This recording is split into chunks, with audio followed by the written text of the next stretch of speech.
Welcome students. ఈ వీడియోలోని exercise 4లోని last some అంటే 6 సమ్ ఎక్స్ప్లెయిన్ చేస్తాను చూడండి.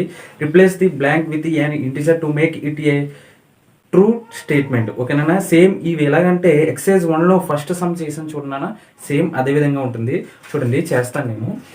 -3 into dash is equal to 27 అన్నాడు. చూడండి -3 అన్నాడు. ఆన్సర్ ఎంత ఎందులో ఉంది? +27లో ఉంది. ఓకే, ఎంత ఉంది?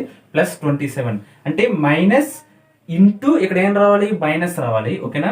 27 రావాలంటే ఇక్కడ ఎంత ఉండాలి? 9 ఉండాలి. అంటే 3 9s are 27 అంటే ఆన్సర్ అంతా -9. Minus into minus plus 3 9s are 27. ఓకేనా? చూడండి నెక్స్ట్ ఆన్సర్ మైనస్ లో వస్తుంది, కానీ ఇక్కడ వాడు ఇచ్చింది ఒకటి +5 ఇచ్చాడు. అంటే సో ఇక్కడ కంపల్సరీ కూడా మైనస్ తీసుకోవాలి. ఓకేనా? Plus into minus minus. ఓకేనా? చూడండి 5 7s are 35. Yes or no? So 5 7s are 35. ఓకేనా? నెక్స్ట్ ఇక్కడ చూడండి ఆన్సర్ ఎంత ఇచ్చాడు? మైనస్ లో ఇచ్చాడు. ఓకేనా? చూడండి ఇక్కడ ఆల్రెడీ మైనస్ ఇచ్చాడు. సో ఇక్కడ ఏం చేస్తాను? నేను ప్లస్ తీసుకుంటాను. చూడండి ఫస్ట్ సైన్స్ చూసుకోండి. Plus into minus minus. ఓకేనా?